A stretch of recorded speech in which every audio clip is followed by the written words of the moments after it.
Hello friends, my name is Khushi. Welcome to teaching warrior. और मैं आज आपको पढ़ाने जा रही हूँ मैथ की आज न्यू क्लास। और मैंने इससे पहले भी 2 क्लास पढ़ाई हैं, जिनमें से मैं इसका थ्योरी का पार्ट मैं करा चुकी हूँ। अब क्या बचा है, न्यूमेरिकल का पार्ट। और प्लीज़ मेरी वीडियो एंड तक देखना और बिल्कुल भी स्किप मत करना। आपको कुछ मैं ट्रिक्स एंड टिप्स बताऊँगी बीच में, और जो देखेगा तो वही वो जानेगा। चलिए, बीच में मेरा वीडियो थोड़ा सा बिगड़ गया, तो इस वजह से पहले ही चीज़ें रिकॉर्ड होके लिख गई हैं। फिर भी मैं बता देती हूँ। ए और बी किसी काम को क्या करता है, 12 दिन में करता है। तो हमने क्या कर लिया, लिख लिया। ए और बी किसी काम को कितने दिन में करता है, 12 दिन में। बी और सी उसी काम को कितने दिन में करता है, बी और सी उसी काम को कितने दिन में करता है, 15 दिन में। और सी और ए उसी काम को कितने दिन में करता है, 20 दिन में। तो क्या कर लेंगे, हम इन तीनों का एलसीएम ले लेंगे। एलसीएम लेना तो आपको आता ही होगा। एलसीएम कैसे लेते हैं, 12, 15, 20। तो ये क्या हो जाएगा, 2 ऐसे करके एलसीएम ले लेंगे तो हमारा कितना आ जाएगा, 60 आ जाएगा। या फिर एलसीएम नहीं लेना है तो हम ऐसी डिजिट लेंगे जो इन तीनों से डिवाइड होगी। तो मैंने क्या ले ली, 60 ले ली। तो 12 पंचे 60, 15 चौको 60 और 20 तिया 60। तो हमारी क्या आ गई, एक दिन की हमारी एफिशिएंसी आ गई 5, 4, 3। तो अब इसमें क्या है, ए प्लस सी की एफिशिएंसी एक दिन की है 5, 3, 8 और एक 12। तो 12 लिख दिया। और टोटल वर्क हमारा क्या है, टोटल वर्क हमारा ये आता है, दिन और एफिशिएंसी मिला मल्टीप्लाई करके क्या आता है, ये हमारा आता है टोटल वर्क। तो क्या कर देंगे, इसकी इफ़िशियंसी से इसको क्या कर देंगे, डिवाइड कर देंगे। तो हमारा कितना आ जाएगा, 5 आ जाएगा। 5 आ गया। लेकिन ये हमारी किसकी वैल्यू आई, सिर्फ ए प्लस बी प्लस सी की आई। जब इसमें 2 का मल्टीप्लाई है तो हम लोग 5 में भी तो करेंगे 2 का। तो हमारी क्या आ गई है, हमारी आ गई है ए प्लस बी प्लस सी की एक दिन की इफ़िशियंसी। कितना होगा, एक दिन में 1/10 काम करेगा। उसने पूछा क्या है, ए अकेला इस काम को कितने दिन में करेगा।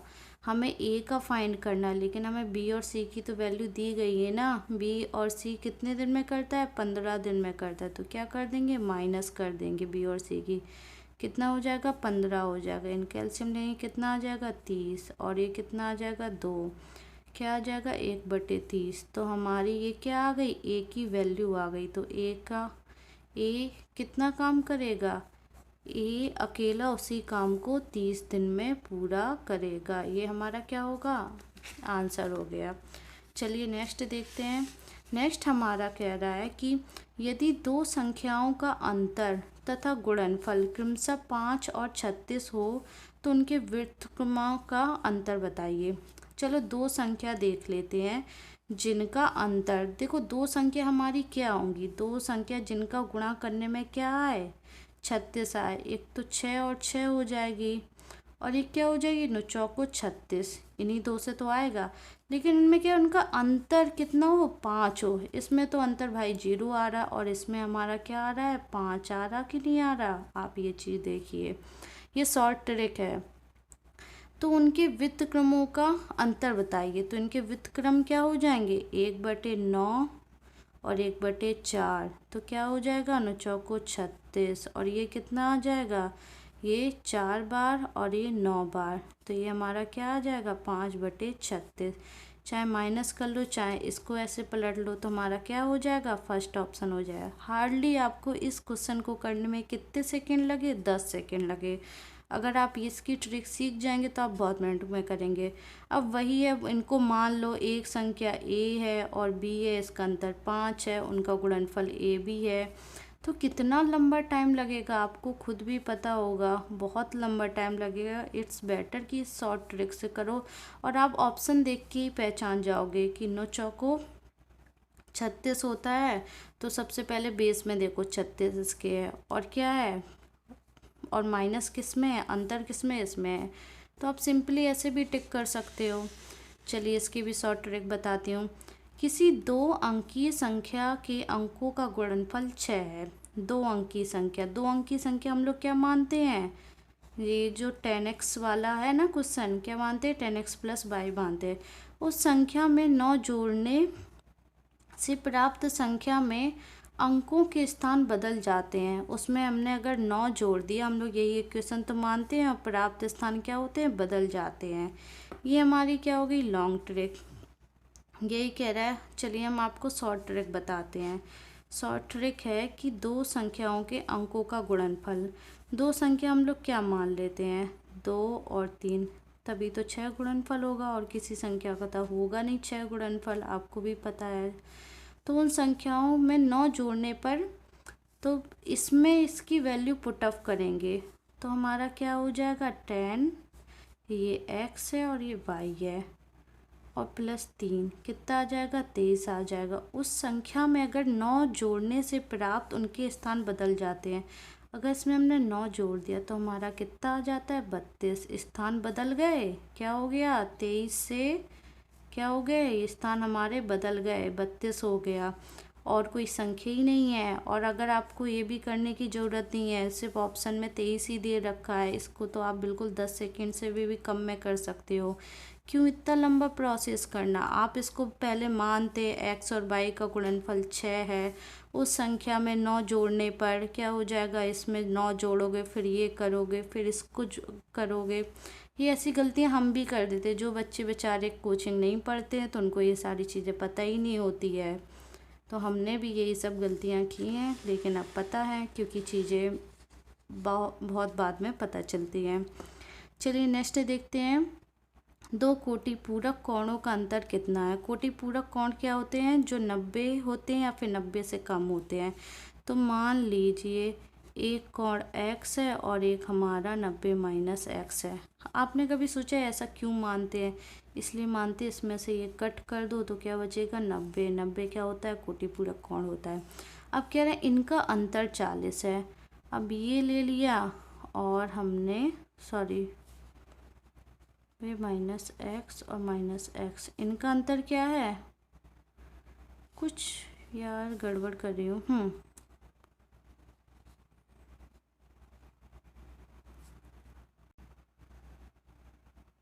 यार कोई भी वैल्यू ले लो, ऐसे ले लो चाहे ऐसे ले लो, वैल्यू हमारी बराबर ही आएगी। चलिए दोनों का अंतर क्या है, 40 है। पहली संख्या ये मानी थी, दूसरी संख्या ये मानी थी, इनका अंतर क्या हो जाएगा, 40 हो जाएगा। इसको सॉल्व कर लेते हैं, x माइनस 90 और प्लस के x कितना आ जाएगा, 40 आ जाएगा।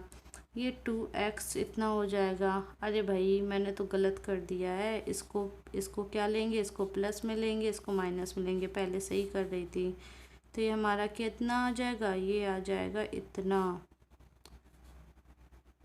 आ जाएगा। तो हमारा ये हो जाएगा माइनस के 2x, और 40 में से क्या गए, ये गए।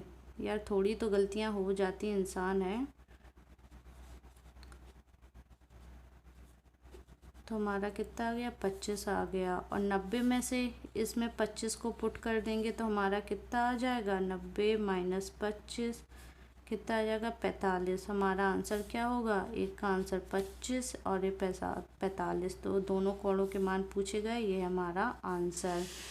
चलिए ये देखते हैं, ये तो बहुत ही ज़्यादा सिंपल है और आप लोगों को आ भी जाएगा। चलिए मैं थोड़ा पेपर फोल्ड करके समझाती हूँ। यार भाग देना है, भाग तो हर किसी को ही आता होगा। 12 का भाग देते हैं, 12 1 0 12। चलिए क्या है, 12 एकम 12, ठीक है। अब हमने एक वैल्यू रखते हैं, तब तक तो ये कुछ नहीं कहता। जैसे ही हमने इसकी दूसरी वैल्यू उठाई तो एक इधर भी 0 लगाना पड़ेगा, तब भी नहीं जा रहा है, ये छोटा है। फिर अगर हमने इसकी एक और वैल्यू उठाई तो हमें इधर भी 0 लगाना पड़ेगा, तो क्या हो जाएगा, 12 अट्ठे 96। तो 11 में से कितना बचा, 5 बचा, और ये तो हो गया। अब ये क्या आ जाएगा, 2 आ जाएगा। 12 एकम 12, 12 दूनी 24, 12 तिया 36, 12 चौको 48, कितना आ जाएगा, 48। तो क्या आएगा, 12 में से 8 गए, 4 हमारे क्या बचे, 4 हमारे शेषफल बचे। यही पूछा था कि इसका शेषफल क्या है, 4 है। नेक्स्ट क्या कह रहा है, किसी संख्या के 3/4 का 3/4 24 है। मान लीजिए कोई संख्या x है, मान लीजिए कोई संख्या x है, उसका 3/4, 3/4 का 3/4, फिर से 3 का में क्या करते हैं, मल्टीप्लाई करते हैं। किसके बराबर है, 24 के बराबर है, तो 24 लिख लो। अब ये काट दो, कितना आ जाएगा, 3 24 आ जाएगा। ये मैंने कोई गलत लिखा है, कोई वैल्यू कुछ गलत लिखी। इधर हमारा 2/3 है, वही मैं सोचूं वैल्यू कट नहीं रही है। क्या आ जाएगा, 2/3। तो ठीक है, इस 3 से हमने इस 3 को कैंसिल आउट कर दिया और ये 2 से 2 कर दिया, तो हमारा ये कितना आ जाएगा, x की वैल्यू हमारी आ जाएगी 48। तो कह रहा है उस संख्या का 1/4 क्या होगा, हमारी संख्या ये है, इसका 1/4 पूछा है ना, तो 1/4 से डिवाइड कर दो, तो 4 एकम 4, 4 दूनी 8, क्या आ जाएगा, 12 आंसर आ जाएगा। चलिए नेक्स्ट देखते हैं। नेक्स्ट ये क्या दिया गया है, वर्गमूल के फॉर्म में दिया गया है। ये हमें काइंड ऑफ इसे x + y के फॉर्मेट में बताना है। तो आप ये देखो, इसमें क्या है, √10 है, तो √10 कब हो सकता है, √2 × √5, तभी तो √10 होगा। और जब ये होगा तो इसकी वैल्यू किस फॉर्मेट में होगी, √2 और प्लस √5 के फॉर्मेट में होगी कि नहीं होगी, इसके स्क्वायर किया गया होगा। आप एक बार खोल के देख लो, तो 2 आ जाएगा, क्योंकि √2 का स्क्वायर, ये 5 आ जाएगा, और ये कितना आ जाएगा, 2 √2 × √5, तो हमारा कितना आ जाएगा, ये 7 आ जाएगा, और ये 10 आ जाएगा, क्योंकि रूट की वैल्यू के अंदर क्या होते हैं, गुणा हो गए हैं, ये आ गया। तो हमारा आंसर क्या आ जाएगा, √2 √5। और ये इतना सॉल्व करने की आपको ज़रूरत ही नहीं है, इसमें सीधी सी बात, ये वैल्यू देखिए क्या आ गया, √2 एंड √5 आ गया, और कहीं ऑप्शन में है √2 √5, सिर्फ एक में है, बाकी और किसी में नहीं है। तो आप क्या कर लो, यही आंसर टिक लगा दो। हार्डली आपको 10 सेकेंड लगेंगे ये चीज़ सोचने में, √2 √5। चलिए देखते हैं क्या कह रहा है, किसी संख्या के 60% का, किसी संख्या के 60% का 3/5 भाग क्या है, 36 है। चलिए 0 से 0 कट गए हमारे, अब 36, और ये क्या हो जाएगा, 3 दूनी 36। तो x की वैल्यू कितनी आ गई है, x की वैल्यू ये 10 आ जाएगा, 2 × 5 × 10, कितना आ गया, 100 आ गया है।